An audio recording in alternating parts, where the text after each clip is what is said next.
Meanwhile, the adversary of God and man, Satan, with thoughts inflamed of highest design, puts on swift wings, and toward the gates of hell explores his solitary flight.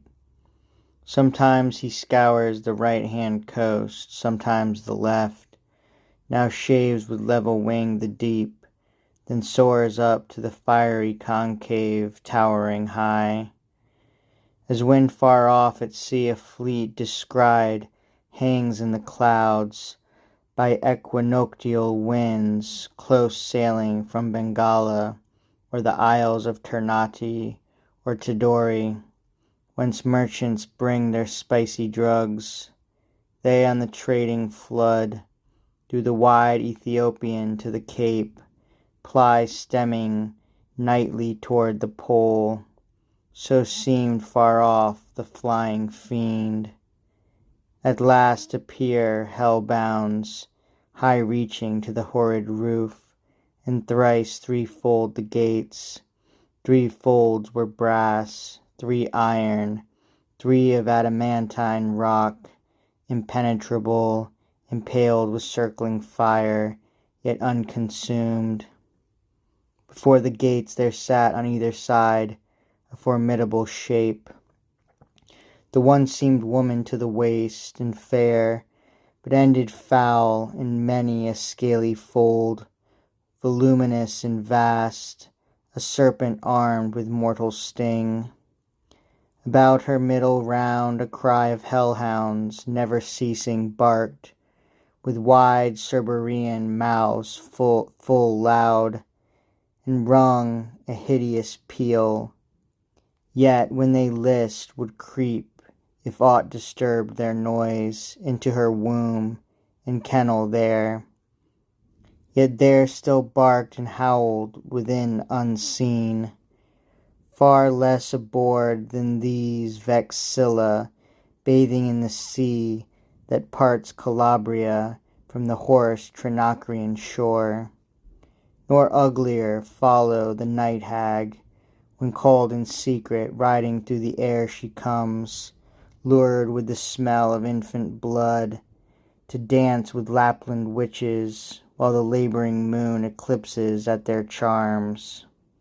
The other shape, if shape it might be called, that shape had none distinguishable in member, joint, or limb, or substance might be called, that shadow seemed, for each seemed either.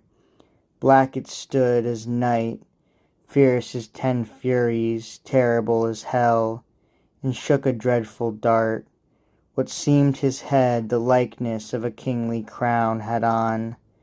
Satan was now at hand, and from his seat the monster, moving onward, came as fast with horrid strides. Hell trembled as he strode. The undaunted fiend, what this might be, admired, not feared, God and his Son except, created thing not valued he nor shunned, and with disdainful look thus first began.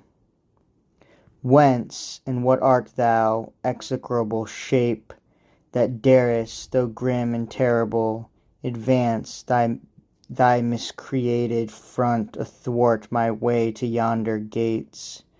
Through them I mean to pass, that be assured, without leave asked of thee, retire, or taste thy folly, and learn by proof, hell-born, not to contend with spirits of heaven.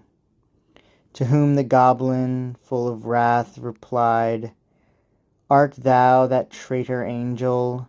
Art thou he who first broke peace in heaven and faith, till then unbroken, and in proud rebellious arms drew after him the third part of heaven's sons, conjured against the highest, for which both thou and they, outcast from God, are here condemned to waste eternal days in woe and pain?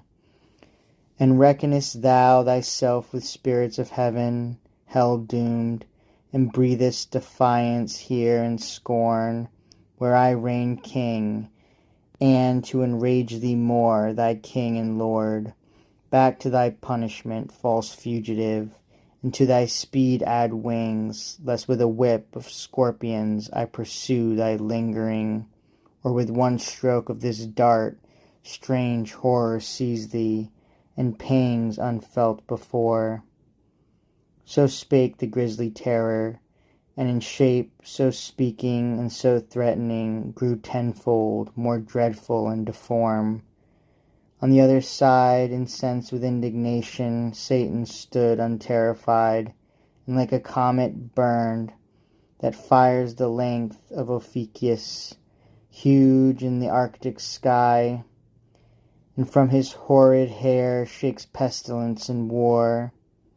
Each at the head levelled his deadly aim, their fatal hands no second stroke intend.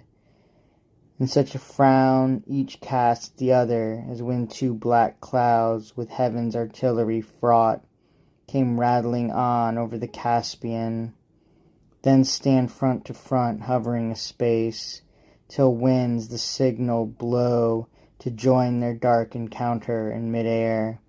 So frowned the mighty combatants, that hell grew darker at their frown. So matched they stood, for never but once more was whither like to meet so great a foe. And now great deeds had been achieved, whereof all hell had rung, had not the snaky sorceress that sat fast by hell gate and kept the fatal key risen, and with hideous outcry rushed between. O Father, what intends thy hand, she cried, against thy only Son? What fury, O Son, possessed thee to bend that mortal dart against thy Father's head? And knowest for whom? For him who sits above, and laughs the while at thee, ordained his drudge to execute whate'er his wrath, which he calls justice, bids, his wrath which one day will destroy ye both. She spake, and at her words the hellish pest forbore. Then these to her Satan returned. So strange thy outcry, and thy words so strange, thou interposest, that my sudden hand, prevented, spares to tell thee yet by deeds what it intends, till first I know of thee, what thing thou art, thus double formed, and why in this infernal vale first met, thou callest me Father, and that phantasm callest my Son. I know thee not, nor ever saw till now sight more detestable than him and thee.